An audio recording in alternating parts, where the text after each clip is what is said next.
Style icon Shruti Haasan చేతుల మీదుగా Subhapradam shopping mall July 3 నల్గొండలలో గ్రాండ్ ఓపెనింగ్.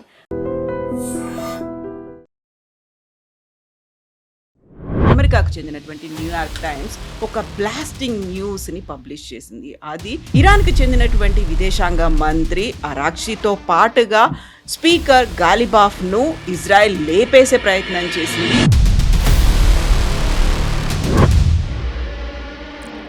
ట్రంప్ ఇజ్రాయెల్కి ద్రోహం చేస్తున్నాడా లేకుంటే ఇరాన్కి హెల్ప్ చేస్తున్నాడా అనే దాంతో పాటుగా ఇరాన్ ఈ విషయంలో ఇంకా ఎంత అగ్రెసివ్గా ముందుకు వెళ్ళబోతోంది.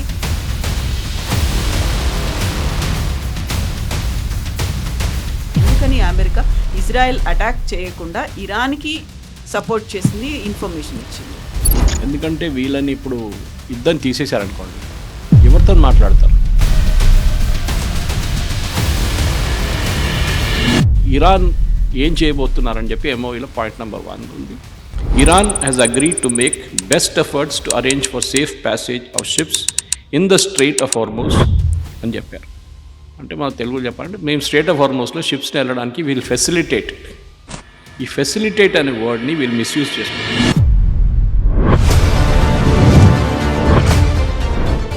కానీ దీని అంతా చూసుకుంటే మన ప్రేక్షకులు అడగొచ్చు, మనకి దీంట్లో ఏముంది, మనకి దీంతో ఏం సంబంధం ఉంది, ఎక్కడో గొడవ, ఎక్కడో స్టేట్ ఆఫ్ హార్మోస్, మనకేం పోయిందని. కాదు, మీరు పెట్రోల్ బంక్కి వెళ్ళి పెట్రోల్ పోపించుకుంటున్నప్పుడు 5 రూపాయలు 10 రూపాయలు పెరిగినప్పుడు అప్పుడు మీరు అడుగుతారు గవర్నమెంట్ ఆఫ్ ఇండియా ఏం చేస్తున్నారు, ఎందుకు పెంచుతున్నారని. అప్పుడు అర్థమవుతుంది no man is a village అంటారు ఇంగ్లీష్. నమస్తే, నేను Kavitha. Welcome to I dream news and నిజాలు. ఇరాన్ సుప్రీం లీడర్ మొస్తబా ఖమేనీని మేము లేపేస్తాము అని ఇజ్రాయెల్ అనౌన్స్ చేసినటువంటి కొన్ని గంటల్లోనే అమెరికాకు చెందినటువంటి న్యూయార్క్ టైమ్స్ ఒక బ్లాస్టింగ్ న్యూస్ని పబ్లిష్ చేసింది. అది ఇరాన్కి చెందినటువంటి విదేశాంగ మంత్రి అరాక్షితో పాటుగా స్పీకర్ గాలిబాఫ్ను ఇజ్రాయెల్ లేపేసే ప్రయత్నం చేసింది. దాన్ని అమెరికా అధ్యక్షుడు డొనాల్డ్ ట్రంప్ గుర్తించి ఇరాన్కి సమాచారం అందించారు. అందువల్ల ఆ ఇద్దరు ప్రాణాలతో ఉన్నారు అనేటువంటి మాట. ఇక్కడ ట్రంప్ ఇజ్రాయెల్కి ద్రోహం చేస్తున్నాడా లేకుంటే ఇరాన్కి హెల్ప్ చేస్తున్నాడా అనే దాంతో పాటుగా ఇరాన్ ఈ విషయంలో ఇంకా ఎంత అగ్రెసివ్గా ముందుకు వెళ్ళబోతోంది, ఇజ్రాయెల్ ఏం చేయబోతోంది, ట్రంప్ చేసినటువంటి ఈ ప్రయత్నం గురించి లేకుంటే ఇరాన్కు చేసినటువంటి హెల్ప్ గురించి నెతన్యాహుకు తెలుసా, నెక్స్ట్ ఏం జరగబోతోంది. మనతో పాటుగా ఉన్నారు సీనియర్ జర్నలిస్ట్ సురేష్ కొచతిల్ గారు. సార్ నమస్తే. సో ఈ హత్యాయత్నాలతో పాటుగా మేము లేపేస్తాము అని చెప్తున్నటువంటి ఇజ్రాయెల్ మాటలు, వీటన్నిటితో పాటుగా ఇప్పుడు డొనాల్డ్ ట్రంప్ ఎలాంటి రోల్ ప్లే చేయబోతున్నాడు అనే దాంతో నెక్స్ట్ భారతదేశం ఏం చేస్తోంది, ఇప్పుడు ఇవన్నీ చూస్తూ ఉంటే యుద్ధం ఇంకా ఎక్కువగా కంటిన్యూ అయ్యేట్టుగా కనిపిస్తోంది. అందులో హార్మూజ్ జలసంధికి సంబంధించి కూడా ఒక క్లారిటీ అనేది మిస్ అవుతోంది. సో ఇది ఇంకా ఎక్స్టెన్షన్ లాగే మనం అనుకోవచ్చా? కరెక్ట్. ఇప్పుడు ఈ యుద్ధం మొదలై ఫిబ్రవరి 28 తారీఖు మొదలైంది కదా. ఇప్పుడు మనం జూలై 3వ తారీఖు. అటువైపు ఇజ్రాయెల్ మీద అక్టోబర్ 7th జరిగిన దాడికి ఇవాళ 1000 రోజులు అయింది. So both have got a very significant move అనమాట. ఇజ్రాయెల్లో చాలా మటుకు ఒక ఎమోషనల్ ట్రామా నడుస్తుంది. 1000 రోజుల తర్వాత have we got security or not.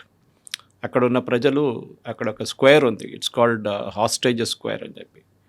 Hostages ఉన్నప్పుడు డైలీ అక్కడ ప్రొటెస్ట్ చేస్తుంటాయి. ఇప్పుడు హాస్టేజెస్ని అందరిని తీసుకొచ్చేసారు, some living some dead. Gaza నుంచి రిటర్న్ చేశారు కదా, ఇప్పుడు ఎవరు లేరు అక్కడ. కానీ ఆ హాస్టేజ్ స్క్వేర్ ఇప్పుడు కూడా ఉంది. అక్కడ నిన్న ఒక డెమాన్స్ట్రేషన్ జరిగింది, I was watching it on TV. దాంట్లో చాలా క్లియర్గా చెప్తున్నా ఒక ఎంక్వైరీ కావాలి దీని మీద. ఎందుకని అప్పుడే నెతన్యాహు ప్రామిస్ చేశారు ఆయన. కానీ ఎప్పుడేమన్నారంటే యుద్ధం కానివ్వండి, once is war is over with గాజాలో we will do an enquiry, ఎందుకు జరిగింది, ఎట్లా జరిగింది అనేది. It was a major lab, security labs, దాంట్లో డౌట్ లేదు. ఎందుకంటే మనం అర్థం చేసుకోవచ్చు, హమాస్ టెర్రరిస్ట్ ఇజ్రాయెల్లో దూరాలంటే we can still make a sense of it. మీకు ఇంత సాలిడ్ ఫెన్సింగ్ ఉన్నప్పుడు, అంటే వాల్ కట్టారు వాళ్ళు ఇజ్రాయెల్, అప్పుడు కూడా వీళ్ళు క్రాస్ చేశారు దాన్ని. అది కాకుండా సివిలియన్స్ వచ్చారు అక్కడి నుంచి, మైక్రోలైట్ ఎయిర్క్రాఫ్ట్ వేసుకొని కొంతమంది క్రాస్ చేశారు గాజా లోపలికి, అబౌవ్ ద ఫెన్స్ అన్నమాట. ఇదంతా మనం చూసాము. అది ఆ రోజు అక్టోబర్ 7th జరిగింది. చాలా మటుకు లోపాలు జరిగింది. ఇజ్రాయెల్లో ప్రాబ్లం ఏంటంటే కవిత గారు, వీళ్ళకి సబాత్ అని ఉంటుంది, వీకెండ్. ఈ సబాత్ రోజు వీళ్ళు ఏం చేయరు. ఆ 2 రోజులు Saturday Sunday usually they don't do anything. ఇప్పుడు మీరు ఈవెన్ కొచ్చిన్కి వెళ్తే జ్యూ టౌన్, ఇప్పుడు అక్కడ చాలామంది జ్యూస్ లేరు, 2-3 ఉన్నారు. ఒక టైంలో 250 దాకా మంది ఉండే అక్కడ వాళ్ళకి ఒక సినగాగ్ కూడా ఉంది. సో సో మీరు చాలామంది టూరిస్టులు సాటర్డే రోజు అక్కడికి వెళ్తారు, సెనగాగ్ చూడండి, ఆ రోజు synagogue will be closed. So they will go back disappointed. ఎందుకంటే సబాత్ అంటే వాళ్ళకి చాలా క్లియర్, వాళ్ళకి ఒక ఏం చెప్తారు, ఒక రిలాక్సేషన్ డే లాగా ప్రేయర్లో ఉంటారు వాళ్ళు. వాళ్ళ డిషెస్ కూడా ఆ రోజు చాలా కేర్ఫుల్గా సెలెక్ట్ చేస్తారు డిషెస్ని కూడా. ఇజ్రాయెల్ మీద జరిగిన దాడులు కూడా మీరు చూస్తే యామ్ కిపూర్ వార్ అని చెప్పి ఒక వార్ ఉండే ఇజ్రాయెల్ మీద, వీళ్ళందరూ కలిసి చేశారు అరబ్ నేషన్స్. ఈ యామ్ కిపూర్ వార్లో కూడా యామ్ కిపూర్ అనేది one of the holiest days of Jewish calendar. ఆ రోజు దాడి చేశారు. ఆ రోజు వీళ్ళందరూ రిలాక్స్డ్గా ఉన్నారు, ప్రేయర్స్లో ఉన్నారు. ఆ రోజు వీళ్ళకి తెలిసిపోయింది దట్ అరబ్ కంట్రీస్ దట్ వీళ్ళని అటాక్ చేస్తే వీళ్ళు ఈజీగా మనం వెళ్ళొచ్చు అని చెప్పి. ఇదే జరిగింది ఆ రోజు కూడా, October 7th. ఎనీవే దాని మీద ఎంక్వైరీ జరగబోదు. కానీ దీని అంతా చూసుకుంటే మన ప్రేక్షకులు అడగొచ్చు, మనకి దీంట్లో ఏముంది, మనకి దీంతో ఏం సంబంధం ఉంది, ఎక్కడో గొడవ, ఎక్కడో స్ట్రేట్ ఆఫ్ హార్మోస్, మనకేం పోయిందని. కాదు, మీరు పెట్రోల్ బంక్ వెళ్ళి పెట్రోల్ పోపించుకుంటున్నప్పుడు 5 రూపాయలు 10 రూపాయలు పెరిగినప్పుడు అప్పుడు మీరు అడుగుతారు గవర్నమెంట్ ఆఫ్ ఇండియా ఏం చేస్తున్నారు, ఎందుకు పెంచుతున్నారని. అప్పుడు అర్థమవుతుంది no man is a village అంటారు ఇంగ్లీష్లో. అంటే మీరు ఒక ఐలాండ్ కాదు, you cannot be isolated, no man is an island. So మీరు లోకంలో ఏం జరుగుతాయి కానీ దట్ ఇంపాక్ట్స్ యూ ఆల్సో, అది మనం అర్థం చేసుకోవాలి. సో ఇప్పుడు జరుగుతున్న ఈ లేటెస్ట్ స్కమిషెస్లో ఎంఓయూలో చేసిన ఒక వర్డింగ్ ఇది అన్నిటికంటే పెద్ద ప్రాబ్లం అవుతుంది. దాంట్లో చాలా క్లియర్గా ఇరాన్ ఏం చేయబోతున్నారని చెప్పి ఎంఓయూలో పాయింట్ నెంబర్ 1 ఉంది. Iran has agreed to make best efforts to arrange for safe passage of ships in the strait of Hormuz అని చెప్పారు. అంటే మన తెలుగులో చెప్పాలంటే మేము స్ట్రెయిట్ ఆఫ్ హార్మోస్లో షిప్స్ని వెళ్ళడానికి వీళ్ళు ఫెసిలిటేట్. ఈ ఫెసిలిటేట్ అనే వర్డ్ని వీళ్ళు మిస్యూజ్ చేసుకుంటున్నారు, అరేంజ్ అండ్ ఫెసిలిటేట్ అని చెప్పేసి. ఇరాన్ ఏమంటున్నారు, మేము ఛార్జ్ చేయబోతున్నాం, ఏదో ఒక టోల్ ఛార్జ్ చేస్తాం షిప్పులకి. ఇప్పుడు క్యాల్కులేషన్ చేస్తే రోజుకి 134 షిప్స్ క్రాస్ అవుతున్నాయి. They are planning to charge 2 million from each ship. అంటే ఒక సూపర్ ట్యాంకర్ వెళ్తే దాంట్లో 2 million barrels ఆయిల్ ఉంటుంది. అంటే మీరు ఒక బ్యారెల్ మీద $1 ఛార్జ్ చేస్తున్నారు. మనకు వినిపిస్తే అంత పెద్దది కాదు కదా, $70 $60 ఒక బ్యారెల్ ఉన్నప్పుడు $1 దాని మీద ఛార్జెస్ ఏమవుతుంది అనుకుంటాం, కానీ అది కాదు. ఇట్స్ అ ఫ్రీ వాటర్ వే. ఇప్పుడు మనం రేపు కన్స్ట్రక్ట్ చేయబోతున్న గ్రేట్ నికోబార్ ప్రాజెక్ట్, దాని పక్కన స్ట్రెయిట్ ఆఫ్ మాలక్కా ఉంది, విచ్ ఇస్ స్ట్రెయిట్ ఆఫ్ హార్మూస్ కన్నా చాలా మటుకు ఏం చెప్తారు ఇంపార్టెంట్. అది ఇక్కడ 20% లోకంలో ఉన్న క్రూడ్ ఆయిల్ ఫ్లో అవుతున్నప్పుడు, ఫర్టిలైజర్ ఫ్లో అవుతున్నప్పుడు, పెట్రోకెమికల్స్ ఫ్లో అవుతున్నప్పుడు, పర్షియన్ గల్ఫ్ నుంచి Gulf of Oman then Arabian సీకి వెళ్తున్నప్పుడు స్ట్రెయిట్ ఆఫ్ మలక్కా ఆపేస్తే 40% లోకంకి వెళ్తున్న ప్రతి ప్రోడక్ట్ ఇంపాక్ట్ అవుతుంది. ఎస్పెషలీ చైనాకి, సౌత్ ఈస్ట్ ఏషియాకి, అక్కడి నుంచి ఆస్ట్రేలియాకి it will get majorly impacted. లేకుంటే వాళ్ళకి రౌండ్ అబౌట్ రూట్ తీసుకోవాల్సి వస్తుంది. ఇప్పుడు మనం ఇంపార్టెన్స్ తెలిసిపోయింది మనకు కూడా. దానికోసం we are now putting great Nicobar project తయారు. దానికి వ్యతిరేకంగా మన దగ్గర ప్రొటెస్ట్లు, రాహుల్ గాంధీ గారు వెళ్ళారు. బికాస్ చైనాకి అది పెడితే చైనాకి పెద్ద ప్రాబ్లం కాబోతుంది. ఎనీవే తిరిగి ఇక్కడికి వద్దాం మనం. ఇప్పుడున్న ఈ స్ట్రెయిట్ ఆఫ్ హార్మోస్ని ఇప్పుడు ఇరాన్ అంటున్నారు మా వైపు నుంచి షిప్స్ వెళ్ళాలి, డెసిగ్నేటెడ్ రూట్ అది. ఇప్పుడు మనం స్ట్రెయిట్ ఆఫ్ హార్మోస్ దీనికన్నా ముందు కూడా మనం చాలాసార్లు చేసాం. మేబీ మనం ఎడిట్ చేస్తున్న వీడియోలో ఒక ఇమేజ్ పెడితే బాగుంటుంది, మన ప్రేక్షకులకు అర్థమైంది. ఒక రూట్ ఏమో ఇరాన్ వైపు నుంచి వెళ్తుంది, కెషెమ్ ఐలాండ్ నుంచి, ఒక యూ షేప్ అనమాట, రివర్స్ యూ షేప్. ఇంకోటేమో ఒమాన్ వైపు నుంచి వెళ్తుంది బాటంలో. ఇది టాప్ పోర్షన్ అంటే ఇది బాటమ్ పోర్షన్. యుఎస్ సెంట్కామ్ ఏం నిర్ణయించారంటే ఈ ఎంఓయూ సైన్ చేసిన తర్వాత that all ships will take the Oman route. ఇరాన్కి అది నచ్చట్లేదు. ఇరాన్ అంటే మా వైపు నుంచి వెళ్ళాలి మీరు, ఎందుకంటే సూనర్ ఆర్ లేటర్ వాళ్ళ మీద ఒక టోల్ ఛార్జ్ అయిపోతున్నారు. ఇప్పుడు వీళ్ళేమంటున్నారు, ఇరాన్ మేము ఒమాన్తో మాట్లాడుతున్నాం అండ్ ఒక ఒప్పందానికి వచ్చేస్తాం that we will manage the strait of Hormuz. కానీ యూఎస్ దాన్ని అనుమతించట్లేదు. మీకు గుర్తుంటుంది ప్రెసిడెంట్ ట్రంప్ ఇప్పుడు కాదు, ఒక 3-4 వారాల ముందు ఫస్ట్ ఈ న్యూస్ బయటకు వచ్చినప్పుడు we will bomb the hell out of Oman అన్నారు. ఒమాన్ దీంట్లో ఎక్కడ పడరు పాప, they are a very peaceful nation. వాళ్ళు ఇన్ఫ్యాక్ట్ ఈ నెగోసియేషన్ ఫస్ట్ మొదలుపెట్టింది వాళ్ళే ఇరాన్తోని లాస్ట్ జూలైలో, మళ్ళీ ఇప్పుడు జరిగే ఈ February 20th కన్నా ముందు కూడా. సో ఈ ఒమాన్ సెట్ మేము దీనికి మేము we will not get into it, మేము మా పని చూసుకుంటాం. అండ్ యూఎస్ సెంట్కామ్ వాళ్ళు సపోర్ట్ చేస్తున్నారు. So US George W Bush అనే aircraft carrier sitting right there only. మనం అనుకుంటే అంత యుద్ధం అయిపోయింది వీళ్ళు వెళ్ళిపోతున్నారు. ఎస్, చాలా మటుకు వార్షిప్స్ వెళ్ళిపోయినాయి, కానీ George W bush aircraft carrier ఉంది. అండ్ మనకు తెలిసింది ఒక ఎయిర్క్రాఫ్ట్ క్యారియర్ సీల్ ఉన్నప్పుడు అది ఒంటరిగా వెళ్ళదు ఎప్పుడు, దాని చుట్టుపక్కన ఒక 7-8 వార్షిప్స్ ఉంటుంది. మదర్ షిప్ ఇది. మదర్ షిప్ మీద ఏ దాడి జరగకూడదు. ఎవరైనా హ్యాండిల్ మిసైల్ లేకుంటే ఇంకేమైనా హీట్ సీకింగ్ మిసైల్ కొడితే కూడా ఈ వార్షిప్ మీద వెళ్ళి తగులుతుంది. అది it will not hit the main mother ship అనమాట. సో అదొకటి ఉంటుంది. సో న్యాచురల్లీ ఇప్పుడు నిన్న కూడా ఒక వీడియో చూశాను నేను, వేరే ఇరానియన్ రెవల్యూషనరీ గార్డ్స్ వాళ్ళు స్ట్రేట్ ఆఫ్ హార్మోస్లోనే ఒక అమెరికన్ కమాండర్కి ధమ్కి ఇస్తున్నారు, లిటరలీ థ్రెటనింగ్ దట్ మీరు హెలికాప్టర్స్ ఫ్లై చేయకూడదు మా మీద నుంచి, చేస్తే మేము మీద యాక్షన్ తీసుకుంటాం. కానీ CENTCOM don't bother about it, వాళ్ళు పని చూసుకుంటున్నారు వాళ్ళు. కానీ ప్రెసిడెంట్ ట్రంప్కి ఇప్పుడు అర్థమైపోయింది దట్ ఇరాన్ ఏం చెప్తారు, ఒక లాంగ్ గేమ్ ఆడుతున్నారు, వెయిటింగ్ గేమ్ అంటారు ఇంగ్లీష్లో. నెగోసియేషన్స్లో ఎప్పుడు మీరు హైజాకింగ్ జరిగినప్పుడు ఎయిర్క్రాఫ్ట్, దానికి ఒక స్పెషలైజ్డ్ టీమ్ ఉంటారు నెగోషియేట్ చేయడానికి. వాళ్ళు ఏం చేస్తారంటే హైజాకర్స్ ఫస్ట్ అడుగుతారు, మాకు ఇప్పుడు పిఎల్లో తీసుకోండి మీరు, మా దగ్గర 40 మంది ఇజ్రాయెల్ జైల్లో ఉన్నారు, వాళ్ళు రిలీజ్ చేయాలంటారు. They said okay we are speaking to Israel, no problem, కానీ టైం పడుతుంది, సో మీరు మాకు ఒక 2 రోజులు టైం ఇవ్వండి అంటారు. వీళ్ళు 2 రోజులు ఎయిర్క్రాఫ్ట్ లోపల కూర్చోవాలి, అతను ప్యాసింజర్స్ కూడా ఉన్నారు కానీ వీళ్ళు కూడా కూర్చోవాలి. అండ్ వాళ్ళు నిద్రపోతే ఆ మూమెంట్లో వచ్చి ఎవరు కొడతారు, కమాండోస్ అలర్ట్గా ఉండాలి. ప్యాసింజర్స్ నిద్రపోవచ్చు, ప్రాబ్లం లేదు, ఎయిర్ కండిషనింగ్ ఆన్ చేసేస్తారు వాళ్ళు, గ్రౌండ్ సపోర్ట్ ఉంటుంది. సో ఈ హైజాకర్స్ని వేర్ డౌన్ చేయడం అంటారు దాన్ని, అదొక స్పెషలైజ్డ్ ట్రేడ్ అది. మన దగ్గర అజిత్ దోవల్ గారు is an expert in that. Okay, ఆయన చాలా మటుకు నెగోషియేట్ చేశారు ఇట్లాంటి సిచ్యువేషన్స్. ఒక టీం ఉంటుంది, ఇది కూడా అంతే. You have to wear down Iran. అంటే ఇరాన్ ఏం చేస్తున్నారు, అమెరికాకి అర్జెన్సీ ఉంది, యుద్ధం ఎట్లయినా ఫినిష్ చేసి ఇదంతా అయిపోతే ఎంఓయూని ఒక అగ్రిమెంట్గా మార్చుకుంటే అయిపోతుంది యుద్ధం అంతా. కానీ ఈ 14 పాయింట్ల మీద ఒక్కొక్క పాయింట్ మీరు అనలైజ్ చేస్తే చాలా కాంప్లికేటెడ్గా ఉంది. లాంగ్వేజ్ ఇస్ వెరీ అంబిగ్యువస్ ఆర్ అన్అంబిగ్యువస్ కూడా చెప్పచ్చు, ఏంటని అర్థం కాదు. ఇప్పుడు మీరు చెప్పినట్లు will arrange for safe passage అంటే ఏంటి? అరేంజ్ అంటే మీరు తీసుకెళ్తారా వాళ్ళని, మీరు టగ్ బోట్ని పెట్టి గుంచి తీసుకెళ్తారా షిప్స్ని? రోజుకి 134 షిప్స్ లాస్ట్ వీక్ క్రాస్ అయింది. బిఫోర్ యుద్ధం 170 ఉండే, అంటే వెళ్ళడం రావడం 2 కలుపుకుంటా. ఇప్పుడు 134. కానీ లాస్ట్ వీక్ 2 దాడులు జరిగిన తర్వాత ఇది 74 పడిపోయింది, 34 వెళ్ళింది మొన్న. కానీ నిన్న as per the data that I have maritime map నుంచి 74 షిప్లు క్రాస్ అయినాయి.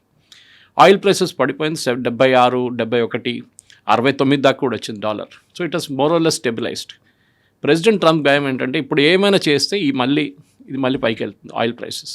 ఆయనకు అదొకటే, 2 ఆయనకి మెయిన్ ఫ్యాక్టర్స్. మొన్న కూడా రిపోర్టర్స్ అడిగినప్పుడు ఎయిర్ ఫోర్స్ 1 బోర్డు చేసే ముందు మీరు ఏం చేస్తున్నారు, ఇప్పుడు దీన్ని ఎట్లా నెగోషియేషన్ ముందుకు ఎట్లా తీసుకెళ్తా అంటే Iran is agreeing nuclear this nuclear that అని అన్నీ అన్నారు. కానీ ఇరాన్ చాలా క్లియర్గా చెప్పారు, మేము న్యూక్లియర్ గురించి ఇప్పుడు ఎక్కువ మాట్లాడలేదు, ఇన్స్పెక్షన్స్ ఉంటే కూడా మేము కొన్ని టౌన్స్లోనే ఇన్స్పెక్షన్స్ అలౌ చేస్తాము, బాంబ్ వేసిన సైట్స్లో we will not allow IAEA international atomic energy agency, వాళ్ళని అలౌ చేయం మేము.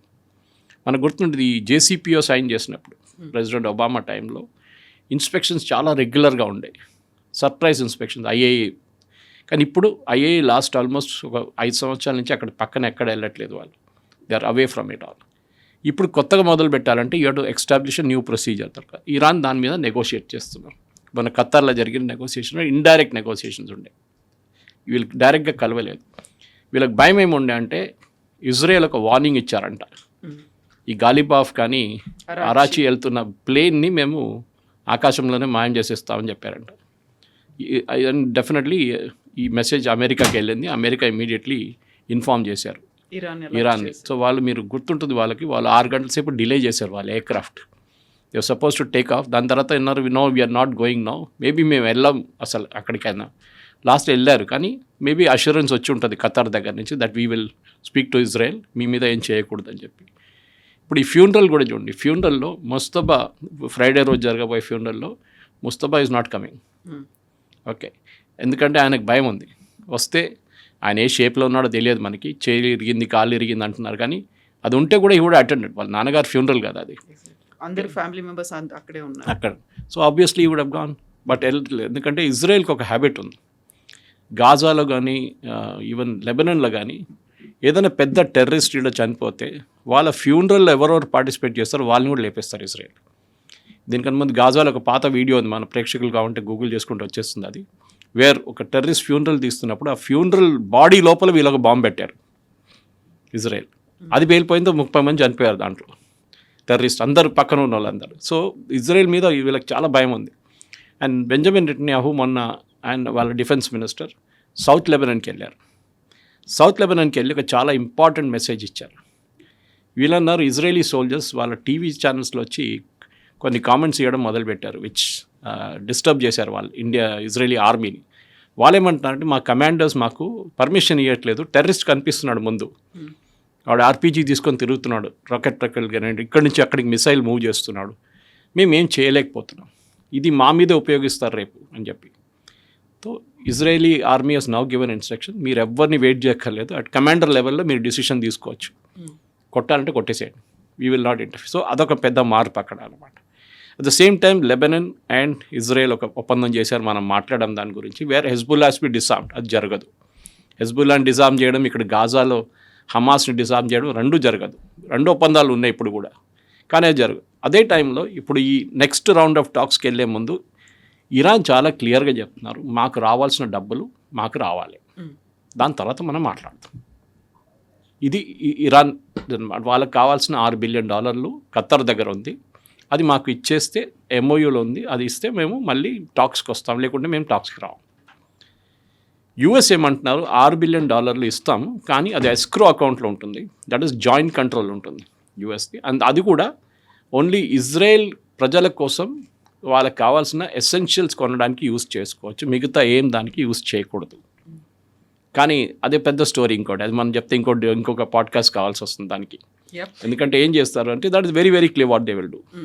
రెజ్యూమ్ చేంజ్ కావాలి అనుకున్నారు ఇజ్రాయెల్ అండ్ అమెరికా, కావాలని ముస్తబా ఖమేనీ కంటే ముందు సుప్రీం లీడర్ ఖమేనీని హత్య చేశారు, అయిపోయింది. ఆయన చనిపోయిన తర్వాత ఇప్పుడు అక్కడ ఉన్నటువంటి ఫారిన్ మినిస్టర్ కావచ్చు, లేకుంటే స్పీకర్ కావచ్చు, రెజ్యూమ్ చేంజ్లో వాళ్ళిద్దరూ భాగం కాదా? ఎందుకని అమెరికా ఇజ్రాయెల్ అటాక్ చేయకుండా ఇరాన్కి సపోర్ట్ చేసింది, ఇన్ఫర్మేషన్ ఇచ్చింది? ఎందుకంటే వీళ్ళని ఇప్పుడు యుద్ధం తీసేశారనుకోండి, ఎవరితో మాట్లాడతారు? పెస్కేషియన్ వాళ్ళ ప్రెసిడెంట్ ఉన్నారు, ఈజ్ నాట్ దట్ ఇన్ఫ్లుయెన్షియల్, ఆయన అంత ఇది లేడు ఆయనకి. Araghchi is a very smart guy, ఎందుకంటే ఆయన దీనికన్నా ముందు జరిగిన జేసీపీఓ అగ్రిమెంట్లో కూడా ఆల్మోస్ట్ 2 సంవత్సరాలు నెగోషియేట్ చేశారు. సో ఎక్స్పీరియన్స్ ఉంది వాళ్ళకి.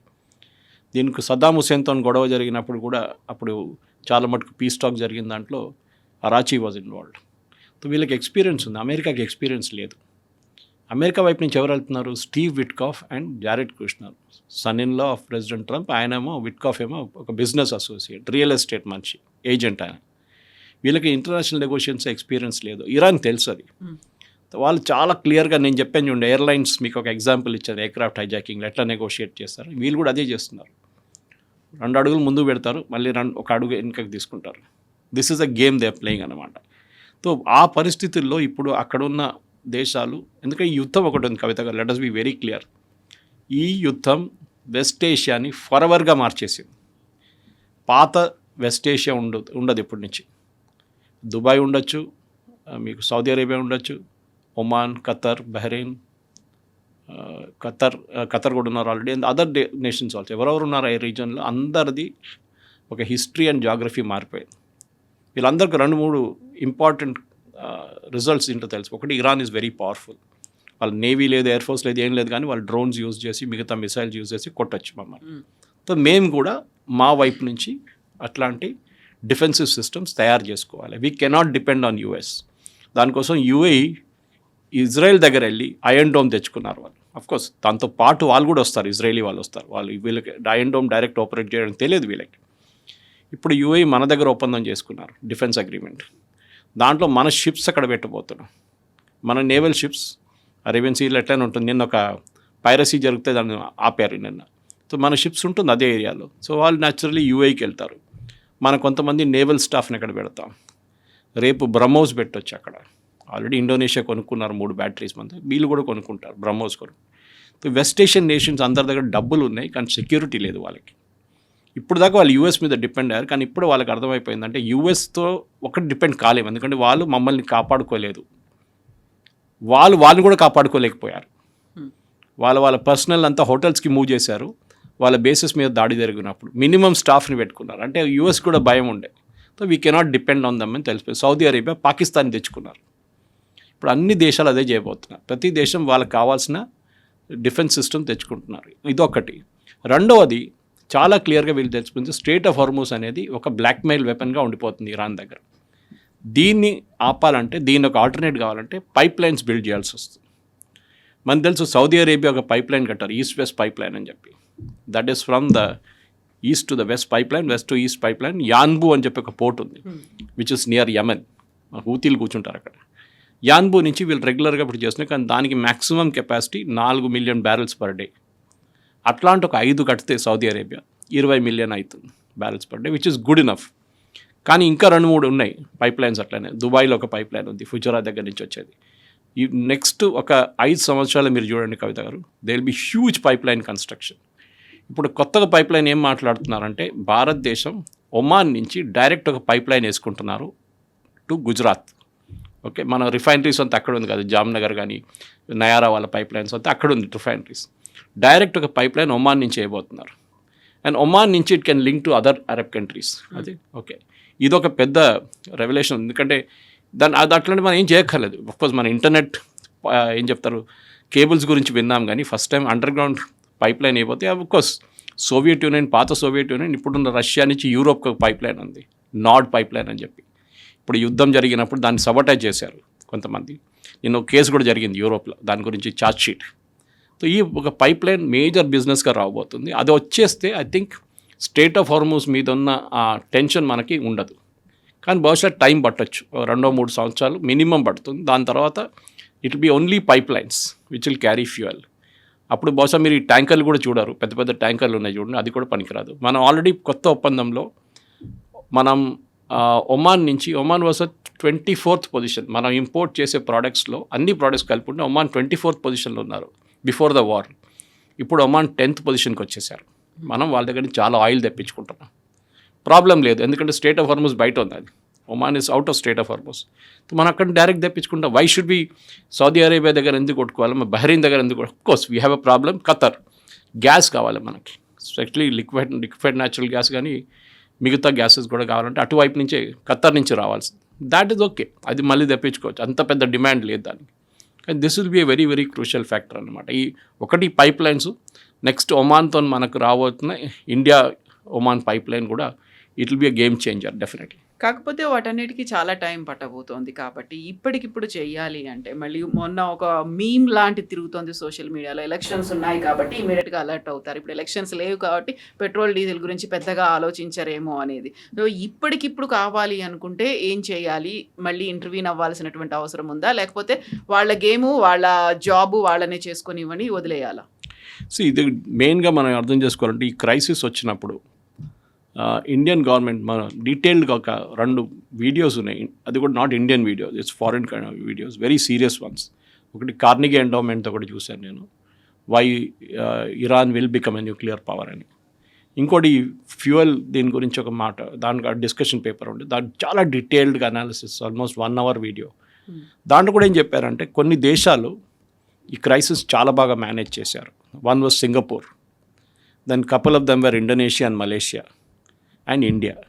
కన్జంప్షన్ ప్యాటర్న్లో చైనా తర్వాత మనం అందరికన్నా ఎక్కువ కన్జ్యూమ్ చేస్తాం ఆయిల్, పాపులేషన్ సేమ్ మనది. అఫ్కోర్స్ యూఎస్ కూడా కన్జ్యూమ్ చేస్తారు, కానీ వాళ్ళకి లోకల్ ప్రొడక్షన్ ఉంది. చైనా కానీ మనకి లోకల్ ప్రొడక్షన్ ఎక్కువ లేదు. చైనా కొనుక్కుంటున్న మెయిన్ 2-3 దేశాలు, ఒకటి రష్యా దగ్గర నుంచి, ఇంకోటి ఇరాన్ దగ్గర నుంచి. వెనిజువేలా ఉండే, కానీ ఇప్పుడు యూఎస్ వచ్చిన తర్వాత అక్కడ వెనిజువేలాకు తగ్గిపోయింది వాళ్ళది. ఇరాన్ కూడా వాళ్ళు ఎంబార్గో పెట్టినప్పుడు వాళ్ళకి ప్రాబ్లం ఉండే.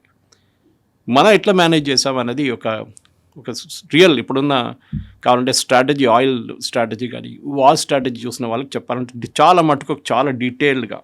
ఫర్ ఎగ్జాంపుల్, మన supplier base before 28th of February 27 దేశాలు ఉండే. 27 దేశాల నుంచి మన ఆయిల్ కానీ, గ్యాస్ కానీ, ప్రొపేన్ కానీ, బ్యూటేన్ కానీ, మీథేన్ కానీ, మిగతా అన్ని గ్యాస్లు అక్కడి నుంచి తెప్పించుకోండి, ఈవెన్ ఫర్టిలైజర్స్. ఇప్పుడు అది పెరిగి 41 అయింది. we realized that we cannot depend on these countries, ఇది ఒమాన్ కానీ, అట్లా నాట్ ఒమాన్, సౌదీ అరేబియా కానీ, ఖతర్ కానీ, వీళ్ళ మీద మనం డిపెండ్ కాలేము. ఇరాక్ కూడా, forgot about Iraq is another big factor.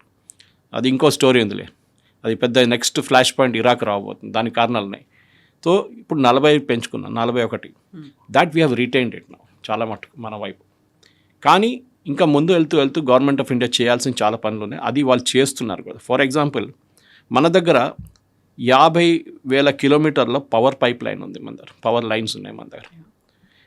మన దగ్గర 23 యాక్టివ్ రిఫైనరీస్ ఉంది. యాక్టివ్ రిఫైనరీస్ అంటే ఒక రిఫైనరీలో మనం 1 million barrels పెట్టుకుంటే కూడా రిఫైనింగ్ కెపాసిటీ 2 ఉంటుంది. యూజువల్లీ 2 million పెట్టుకుంటే మన దగ్గర 50 million barrels ఉంటుంది any given point of time. లోకంలో one of the biggest refineries in the world is Jamnagar. Reliance వాళ్ళది పెట్రోకెమికల్ కాంప్లెక్స్. దాన్నే పాకిస్తాన్ ఇప్పుడు చెప్తుంటారు చూడండి, మేము నెక్స్ట్ టైం కొడితే రిలయన్స్ని కొడతామని చెప్పేసి. మన దగ్గర 50,000 కిలోమీటర్ పైప్ లైన్స్ ఉన్నాయి, ఆయిల్ తీసుకెళ్తున్న పైప్ లైన్స్. ఇప్పుడు చర్లపల్లికి వస్తుంది వైజాగ్ నుంచి, ముందు అంతా ట్యాంకర్లు వస్తుండే, ఇప్పుడు అన్ని పైప్ లైన్స్తో వస్తున్నాయి. అక్కడ వైజాగ్లో డౌన్లోడ్ కాగా అక్కడి నుంచి పైప్ లైన్ మిగతా స్టేట్స్కి వెళ్తుంది. ఇక్కడ మ్యాంగ్లూర్ నుంచి పైప్ లైన్స్, కొచ్చిన్ నుంచి అంతా పైప్ లైన్స్, ముంబైలో కూడా పైప్ లైన్స్, గుజరాత్ కూడా పైప్ లైన్. ఇది పెంచి అట్లీస్ట్ 1,00,000 కిలోమీటర్ తీసుకొస్తే మనకి రోడ్ల మీద ట్యాంకర్ తగ్గుతుంది, సెకండ్ యాక్సిడెంట్స్ తగ్గుతుంది, మనం గ్యాస్ని ఈజీగా ట్రాన్స్పోర్ట్ చేసుకోవచ్చు, ఓకే, ఫ్రమ్ ద రిఫైనరీ. అది కాకుండా మన దగ్గర 1,00,000 పెట్రోల్ డీజిల్ అవుట్లెట్స్ ఉన్నాయి. పెట్రోల్ డీజిల్ సిఎన్జి అన్నీ కలుపుకుంటాయి. అది ఐఓసిఎల్ ఉండొచ్చు, ఎస్పీసీఎల్ ఉండొచ్చు, బీపీసీఎల్ ఉండొచ్చు, నయారా ఉండొచ్చు, రిలయన్స్ ఉండొచ్చు, జియో ఉండొచ్చు, చాలా కంపెనీలు ఉన్నాయి దాంట్లో. సో 1,00,000 అంటే అక్కడ కూడా మీరు క్యాలిక్యులేట్ చేసుకోవచ్చు ఎన్ని లీటర్స్ మనం మెయింటైన్ చేసుకోవచ్చు. మినిమం 10,000 లీటర్స్ పెట్టుకుంటే ఎన్ని కెపాసిటీ. ది ఆయిల్ సెక్యూరిటీ అనేది చాలా పెద్ద పాయింట్. మన ప్రేక్షకులు మళ్ళీ అడుగుతారు, సురేష్ ఇదేం మాట్లాడుతున్నాం, ఆయిల్ సెక్యూరిటీ కాదు. మీకు రేపు ఒక చిన్న క్రైసిస్ రాగానే మళ్ళీ ₹5 పెంచాలంటే గవర్నమెంట్ పెంచకుండా ఉండడానికి ఇది ఒక కారణం. Because we have tied up with so many 45 దేశాలు. మనం ఎక్కడి నుంచి తెప్పించుకుంటున్నాం? మనం వెనుజువేలా కాకుండా అర్జెంటీనా నుంచి తెప్పించుకుంటున్నాం ఫ్యూయల్ మనం. సో అట్లాంటి ఇప్పుడు మొన్న మోదీ గారు సెషెల్స్కి వెళ్ళారు. అది చాలా చిన్న కంట్రీ, దాంతో ఏముంది అనేది. అక్కడ ఆయిల్ ఏం లేదు వాళ్ళ దగ్గర ఎక్కువ, కానీ అక్కడ మనకి ఎప్పటి నుంచి ఒక నేవల్ బేస్ ఉంది. అక్కడ చైనీస్ షిప్స్ వెళ్తుంటారు అక్కడి నుంచి. ఒక టైంలో మీకు గుర్తుంటుంది, ఇప్పుడు కాదు, I think it was Rajiv Gandhi టైంలోనూ దాని తర్వాతనో ఒక కూ జరిగింది సెషెల్స్లో. అక్కడున్న గవర్నమెంట్ని తీసేశారు వాళ్ళు. ఒక కొంతమంది మర్సనరీస్, బ్రిటిష్ మన కమాండర్స్ని పంపించారు ఇండియా నుంచి. అక్కడ వెళ్ళి వాళ్ళు కంప్లీట్గా వాళ్ళు డిస్ట్రాయ్ చేసి వాళ్ళు తీసేసి ఒరిజినల్ గవర్నమెంట్ని తీసుకొచ్చారు. అప్పటి నుంచి Seychelles is very close partner of us. Modi గారు మనలో ఒమాన్కి వెళ్ళి మాట్లాడారు, యూఏఈతో ఒప్పందం చేశారు, ఒమాన్తో ఎఫ్టీఏ చేశాం మనం, ఫ్రీ ట్రేడ్ అగ్రిమెంట్. ఇదన్నీ చూసుకుంటే మనం ఒక ఎనర్జీ సెక్యూరిటీకి వెళ్తున్నాం. ఎందుకంటే మనం we are still a very large consuming country. మన దగ్గర ప్రొడక్షన్ లేదు, చాలా తక్కువ, 5-6% మనం టోటల్ కన్జంప్షన్ది మనం భారతదేశంలో కృష్ణా గోదావరి బేసిన్ కానీ, బాంబే హైలో కానీ, ఇప్పుడు మన అస్సాంలో ఒకటి స్టార్ట్ చేశారు డిబ్రూగఢ్ దగ్గర, అక్కడ ఉంది పాతది అది. అది కాకుండా రాజస్థాన్లో కేన్ వాళ్ళది ఒకటి ఉంది, సిఐఆర్ అని వాళ్ళది. ఇన్ఫ్యాక్ట్ అస్సాంలో ఒక టౌన్ ఉంది డిగ్బాయ్ అని చెప్పేసి, ఓకే, అది బ్రిటిష్ వాళ్ళు ఆ టైంలో డిగ్గింగ్ టైంలో డిగ్ బాయ్ అని మన వాళ్ళకి చెప్తుండంట. That became name like that అన్నమాట. అది కాకుండా మన దగ్గర ఇప్పుడు అండమాన్స్ వైపు ఒక ఎక్స్ప్లోరేటరీ ప్రాజెక్ట్ నడుస్తుంది. అది కూడా డ్రిల్లింగ్ ఉంటే వస్తే కూడా 10% కన్నా ఎక్కువ కాదు, 10-15% India can never go be. కానీ ఇప్పుడు ఒక కొత్త స్ట్రాటజీ గవర్నమెంట్ ఆఫ్ ఇండియా తీసుకొచ్చారు, ఢిల్లీలో ఇంప్లిమెంట్ చేస్తున్నారు. ఏంటి, అన్ని 2 wheelers will be only battery operated, అంటే ఎలక్ట్రిక్ 2 వీలర్స్. పెట్రోల్ కానీ మిగతా ఏ ఫ్యూయల్ యూజ్ చేసి అక్కడ మీరు యూజ్ చేయకూడదు 2 వీలర్స్. ఢిల్లీ ఆ చట్టం తీసుకొచ్చారు. ఢిల్లీలో ఆల్రెడీ సిఎన్జి ఉంది కానీ చాలా మటుకు. సో ఇప్పుడు దీన్ని మార్చుతున్నారు. మేము 2 సంవత్సరాలు టైం ఇవ్వచ్చు బహుశా, దీని లోపల మొత్తం కన్వర్ట్ చేసుకోవాలి. చైనా చూడండి, 90% వాళ్ళ transport, public transport, private transport battery వైపు వెళ్ళిపోయింది కంప్లీట్గా, అంటే ఎలక్ట్రికల్. మనం కూడా చేయాలి. We cannot be dependent on fossil fuels. మనం ఎంత ఖర్చు పెడుతున్నాం, 1,50,000 3 లక్షల కోట్లు మనం దీని మీద ఖర్చు పెడుతున్నాం ఫ్యూయల్ మీద. ఎందుకు? We will not do it anymore. Electric మార్చుకోండి. మన దగ్గర ఉన్నది సూర్యుడు ఉన్నాడు పైన, ఇది the biggest asset we have అనమాట. బ్యాటరీ టెక్నాలజీ చాలా మటుకు మారిపోయింది. ఇనీషియల్ డేస్లో వచ్చిన బ్యాటరీ కాదు ఇప్పుడు వచ్చే బ్యాటరీ కాస్ట్. చాలా మటుకు టెక్నాలజీ మారిపోయింది, ఇంకా మారుతుంది ముందుకు వెళ్ళాలి. నిన్న చూసాను ఐఐటి ఢిల్లీ నుంచో ఎవరో స్టూడెంట్స్ కొంతమంది, they have developed a car which does not require charging. ఆలోచించే, కార్కి ఛార్జింగ్ అక్కర్లేదంట. అంటే మీరు అనుకుంటారు బ్యాటరీ లేదు, బ్యాటరీ ఉంది. కానీ మీరు ఇప్పుడు ఎట్లా అంటే ఒక షాప్కి వెళ్ళి మీరు ఏదైనా కొనుక్కుంటారు చూడండి, అట్లానే మీరు ఈ బ్యాటరీ షాప్కి ఈ కార్ తీసుకెళ్ళి ఆ షాప్లో పెడితే వాళ్ళు ఇమ్మీడియట్ వితిన్ 5 నిమిషాలు దాంట్లో కొత్త బ్యాటరీ పెడతారు, ఆ పాత బ్యాటరీ తీసుకుంటారు. నెక్స్ట్ మీరు 500-600 కిలోమీటర్ నడిపించుకు మళ్ళీ ఒక షాప్కి వెళ్తే వాళ్ళు అది తీసి మళ్ళీ పెడతారు. ఇది మనం ఈవెన్ బ్యాటరీ ప్యాక్స్ చూస్తాం, ఎయిర్పోర్ట్లో కొంతమంది ఇస్తారు మనకి, they will give you battery packs, అంటే మొబైల్ ఛార్జింగ్ కోసం. ఇవి తీసుకొని మళ్ళీ నెక్స్ట్ ఎయిర్పోర్ట్లో దాన్ని రిటర్న్ చేసుకోవచ్చు మీరు. ఇది ఈ టెక్నాలజీ చాలా మటుకు మార్పులు వస్తున్నాయి కవిత గారు. I mean it's a beautiful subject. In fact ఇవాళ సాయంత్రం నేను ఇవాళ ప్లాజా హోటల్లో యాజ్ యూ స్పీకింగ్ ఒక సెమినార్ ఉంది దీని మీదే, రిన్యూవబుల్ ఎనర్జీ మీద. అండ్ ఒక సెషన్ నేను మోడరేట్ చేస్తున్నాను సోలార్ మీద. ఆ సబ్జెక్ట్ అంటే మనకి మన దేశానికి ఇప్పుడున్న క్రైసిస్ని హ్యాండిల్ చేయాలంటే, ఇప్పుడు మనం పెట్రోల్ ఇంత ఖర్చు పెడతాం, 115-116 రూపాయలు పెట్రోల్ డీజిల్కి ఇచ్చేది బదులు షిఫ్ట్ టు ఈవీ. ఆ ఈవీతో షిఫ్టింగ్లోనే మన దేశానికి ఇండియన్ రైల్వేస్ చేసినట్టు. ఇండియన్ రైల్వేస్ ఒక టైంలో మొత్తం డీజిల్ ఇంజిన్ నడుస్తుండే, దానికన్నా ముందు బొగ్గు ఉండే. ఇప్పుడు చూడండి 100% ఎలక్ట్రిఫికేషన్ అయిపోయింది. ఎంత సేవింగ్ ఉంది, ఎంత huge, because one of the biggest consumers ఉండే ఇండియన్ రైల్వేస్. కానీ మన దగ్గర ఇప్పుడు కూడా రోడ్ ట్రాఫిక్ చాలా పెద్ద ప్రాబ్లం. రోడ్ ట్రాఫిక్ మొత్తం ఆయిల్ మీద నడుస్తుంది. సో ఇప్పుడున్న దాంట్లో గవర్నమెంట్ ఆఫ్ ఇండియా చేస్తున్న చేంజెస్లో నేను చూస్తున్నాను. కిచెన్స్ తీసుకోండి మీరు. ఇప్పుడు మొన్న మీరు కూడా చేశారనుకుంటా ఒక ఇంటర్వ్యూ కొండ విశ్వేశ్వరరెడ్డి గారు. నేను ఆయన కలిసి మాట్లాడి ఆయన చెప్పారు, మిమ్మల్ని గుర్తు చెప్పారు చేస్తున్నాను. కానీ అడాప్షన్ ఉండాలి, మాస్ అడాప్షన్ ఉండాలి, ఎస్పెషల్లీ రూరల్ ఏరియాస్లో. ఎందుకంటే వాళ్ళ దగ్గర బయోగ్యాస్ ప్రాబ్లం ఉండదు. వాళ్ళ దగ్గర సిటీలు అంటే వాళ్ళు అంటారు ఎక్కడ వెజిటబుల్ వేస్ట్ ఏంటి అది ఇది. మా దగ్గర మొయినాబాద్ లాంటి షెవర్లా లాంటి ప్లేస్లో రోడ్డు మీద పడేస్తారు వేస్ట్ అంతా, వెజిటబుల్ వేస్ట్ అంతా. ఒకసారి టమాటో రేట్ పడిపోతే రోడ్డు మీద పడేస్తారు. అదంతా మీరు ప్రాసెస్ చేసి మీరు యూజ్ చేసుకోవచ్చు దాన్ని. అండ్ రూరల్ ఏరియాస్లో ఢాబాస్లో అట్లాంటి ప్లేసెస్ కిచెన్స్ మార్చాల్సి వస్తుంది. బయోమాస్ పైప్ నేచురల్ గ్యాస్ వాడుకోవచ్చు మనం. అది ఆల్రెడీ సిటీస్లో అది ఒక పాసిబిలిటీ, అపార్ట్మెంట్స్లో కానీ గేటెడ్ కమ్యూనిటీస్లో ఇట్లా కూడా మార్పులు తీసుకొస్తున్నాయి ఇండియన్ కిచెన్స్లో. అది కాకుండా మనం చూస్తుందంటే చాలా మటుకు మన దగ్గర ఇప్పుడు లాస్ట్ 4 నెలల్లో మనం ఎట్లా మేనేజ్ చేసామని చెప్పేసి ఇట్ ఈస్ అ వండర్. ఇంత పెద్ద దేశం, ఇంత లక్షల కోట్లలో ఉన్న వెహికల్స్, హైదరాబాద్లోనే 1 కోటి వెహికల్స్ ఉన్నాయి. మనం ఎట్లా మేనేజ్ చేస్తాం ఈ క్రైసిస్ని? సరే రైట్స్ కొంచెం పెరిగింది, that we can't help it.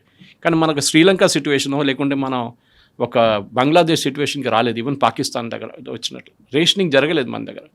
Indonesia చూడండి క్రైసిస్, మలేషియా ఫేస్ చేశారు, ఈవెన్ ఆస్ట్రేలియా ఫేస్ చేశారు, రేషనింగ్ క్రైసిస్కి వచ్చేసారు. మనం చేయలేదు మన గవర్నమెంట్. నేను అదే చెప్తాను, మళ్ళీ మోదీ గారిని మీకు నచ్చకపోవచ్చు ఎవరైనా మన ప్రేక్షకులు, అన్ని పాలిటిక్స్ ఉంటుంది. కానీ మేనేజ్మెంట్ హర్దీప్ సింగ్ పూరి కానీ, పీయూష్ గోయల్, నిర్మలా సీతారామన్ వీళ్ళు చాలా బాగా మేనేజ్ చేశారు. As a team they really worked hard. Nirmala Sitharaman గారు డబ్బులు ప్రొవైడ్ చేయాల్సి వస్తుంది, ఎందుకంటే ఆయిల్ కంపెనీస్కి డబ్బులు లేవు, వాళ్ళు కొనడానికి డబ్బులు లేవు. So she will provide short term credit అనమాట వాళ్ళకి. At the same time Hardeep Singh puri గారు నెగోషియేట్ చేస్తారు, పీయూష్ గోయల్ గారు దాన్ని ఫైనలైజ్ చేస్తారు. చాలా బాగా జరిగింది. ఎనీవే ఇదొక లెసన్ మనకి, ఒక ఎనర్జీ సెక్యూరిటీ కోసం ఇంకా ముందుకు వెళ్తూ మనం స్ట్రేట్ ఆఫ్ హార్మోన్స్ని పక్కన పెట్టి మనకు కావాల్సిన సెక్యూరిటీ మనం తెప్పించుకోవాలి, ఎనర్జీ సెక్యూరిటీ. అది మన ప్రేక్షకులు కూడా అర్థం చేసుకోవాలి, that we should shift to EV to a large extent. Government కూడా వాళ్ళ వైపు నుంచి ఇంకా ఇన్సెంటివ్స్ ఇస్తే I think the EV adoption ఇంకా పెరుగుతుంది. Thank you so much. Thank you very much. Thank you.